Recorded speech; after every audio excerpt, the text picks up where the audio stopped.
जंगल में मीना चिड़िया रहा करती थी। मीना चिड़िया के यहाँ अंडे होने वाले थे। एक दिन मीना चिड़िया अपने लिए अनाज की तलाश में दूसरे जंगल जाती है। तभी वहां पर बारिश शुरू हो जाती है। अचानक ही मीना चिड़िया के पेट में बहुत शदीद दर्द होती है। मुझे दर्द क्यों रही है? डॉक्टर ने तो 8 दिन बाद का कहा था और मुझे तो दर्द आतिश हो गई है।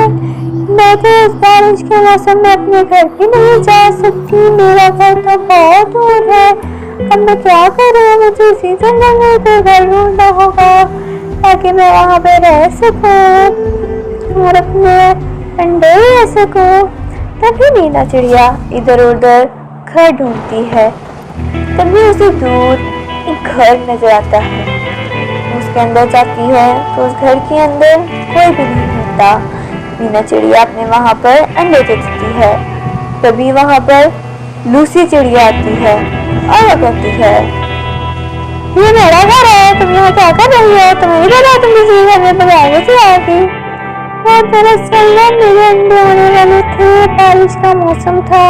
मैं दूसरे जंगल से आई हूँ। अब मैं इस बारिश में वापस घर नहीं जा सकती थी और अचानक मेरे पेट में बहुत शदीद दर्द हो गई तो मुझे ये घर खाली नजर आ गया। मैंने यहाँ पर अपने अंडे दे दिए। अगर आपको बुरा लग रहा है तो माफ कीजिएगा। मुझे नहीं पता था कि ये आपका घर है। मुझे प्लीज माफ कर दें। असल में वो लूसी चिड़िया का भी घर नहीं था और वो बस मीना को ये दिखाना चाहती थी कि ये उसका घर है और वो उस पर रौब झाड़ना चाहती थी।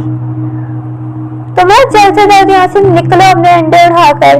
मेरे घर ना मेहमान आने वाले हैं कुछ देर तक, तो अपने अंडे ना अपने घोंसले में रख के आओ जाओ। पर मैं इस बारिश में कैसे जा सकती हूँ अपने अंडों को लेकर? आप मुझे कुछ दिन यहाँ रुकने दें।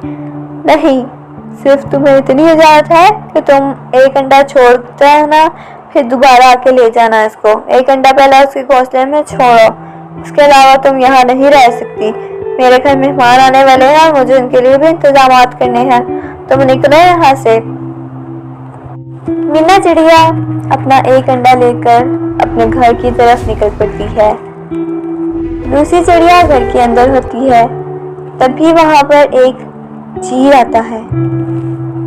तुम यहाँ क्या कर रही हो? तुम्हें नहीं पता ये मेरा घर है? क्या ये आपका घर है? मुझे नहीं पता था। अगर आपका घर है तो मैं अब यहाँ पे आ चुकी हूँ। तो बस ऐसे ही मेरे पेट में दर्द होगी तो मैंने यहाँ पर अपना अंडे दे दिए। इस घर में आता तो सब अपनी मर्जी से है, पर वापस कोई नहीं जा सकता। मैं खा लेता हूँ सबको और अब तुम्हारे अंडे की भी ख्याल नहीं। तुम मेरे अंडे में कुछ नहीं करना चाह सकते। तुम उसको नुकसान पहुंचाने का सोचना भी मत। मैं तुमको नहीं छोड़ूंगी। मैं तुमसे डरती थोड़ी हूँ। और चील की आपस में लड़ाई हो जाती है। चील उसी चिड़िया को जख्मी कर देता है। चील को अंडा उठाकर वहां से चली जाती है। दूसरी चिड़िया अंडे को बचाने की बहुत कोशिश करती है। हालांकि वो उसका अपना अंडा नहीं होता, फिर भी वो उस अंडे को बचाने के लिए लड़ती है, मगर बदकिस्मती से वो उस अंडे को नहीं बचा सकती। रास्ते में चील अंडा लेकर जा रहा होता है, तभी उसको उसका साथी चील नजर आता है। अरे मुझे रास्ता बदलना होगा वरना मुझे ये अंडा इसके साथ शेयर करना पड़ेगा। मैं एक बिल्कुल नहीं करने पड़ा। वो दूसरे रास्ते से जाकर जहाँ उसने बाकी अंडे इकट्ठे किए होते हैं वो अंडा वहां रख देता है और वहां से चला जाता है दूसरे अंडे ढूंढने की तलाश में।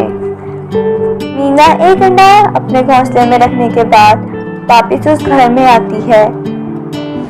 मेरा अंडा कहाँ है? वो चील उठा के ले गई। मैंने तुम्हारा अंडा बचाने की बहुत कोशिश की और बदकिस्मती से मैं तुम्हारा अंडा नहीं बचा सकी। उसने तो मुझे जख्मी भी कर दिया। अरे हाँ, आपके तो बहुत जख्म हुए हैं। मैं आपकी पट्टी कर देती हूँ। आप मेरे साथ मेरे घोंसले में चले। मीना लूसी चिड़िया को अपने साथ उसके घोंसले में ले जाती है। वो उसकी बहुत खिदमत करती है, उसका बहुत ख्याल रखती है, उसकी मरहम पट्टी करती है। तभी वहाँ पर मीनू आती है। मीना, तुम्हारे साथ ही दूसरी चिड़िया कौन है? मीना सारी बात अलीनू को बताती है। अरे ये तो बहुत बुरा हुआ यार, मेरे भी बच्चे एक चील उठा कर ले गई। पता नहीं, मुझे तो खुद अपने बच्चों की इतनी याद आ रही है। पता नहीं मेरे बच्चे किस हाल में होंगे। तभी वहां पर गोरी चिड़िया आती है। वो रो रही होती है। अरे आप क्यों रो रही हैं? आपको क्या हुआ गोरी बहन? सब ठीक है ना? सब खैरियत है ना?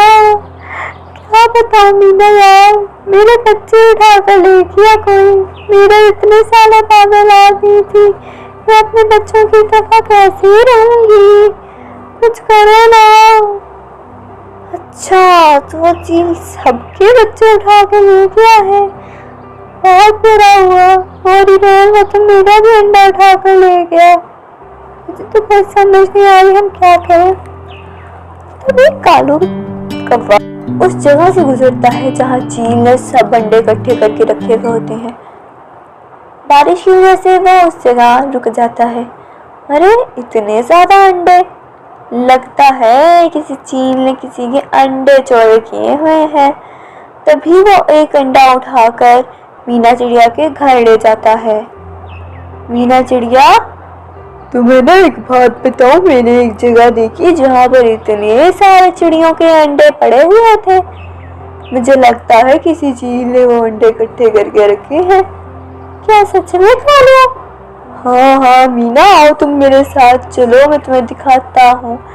अब मुझे समझ आई ये सबके अंडे जा कहाँ रही है। ये सब उस चील की वजह से हुआ है। हमें कुछ ना कुछ करना पड़ेगा, सबके अंडे उनको वापस करने पड़ेंगे। मेरा अंडा भी वहीं पर है। अच्छा, अब मैं इस चील को बताऊंगा भी, इसकी तो खैर नहीं। कालू उस चील के पास जाता है। अरे तुम इतने शौक है क्यों बह रहे हो कालू? सब खैरियत तो है? अरे चील भैया, आप तो बस इन छोटे छोटे चिड़ियों के बच्चे खा के खुश हो जाते हैं। मैं एक मुल्क अंडा खा के आया हूँ। मेरा तो एक ही अंडे में पेट भर गया। अगर आप कहें तो आपको भी वो अंडा खिलाऊंगा। इतने ज्यादा अंडे और भी पड़े थे अभी वहां पर। आप मेरे साथ चले। चील कालू के साथ चला जाता है। तभी मीना चिड़िया वहां आती है और सबके अंडे बचा लेती है और सबको उनके अंडे वापस कर देती है। मीना को उसका अंडा भी मिल जाता है। चील जब उस जगह पहुंचता है तो उसे दो शुतुरमुर्ग के बड़े बड़े अंडे नजर आते हैं। वो उनको तोड़ने की कोशिश करता है। उसकी जैसे ही वो अपनी चोंच मारता है अंडों पे, उसकी चोंच ही टूट जाती है और वो नीचे गिर जाती है टूटकर। बारिश की वजह से उन अंडों का रंग उड़ जाता है और उसके अंदर से पत्थर निकल आते हैं। इस तरह चील अपने अंजाम को पहुंच जाता है। बच्चों, अगर आपको मेरी कहानी अच्छी लगी है तो मेरे चैनल को लाइक करें, सब्सक्राइब करें और वीडियो को शेयर करना मत भूलिएगा। अल्लाह हाफिज़।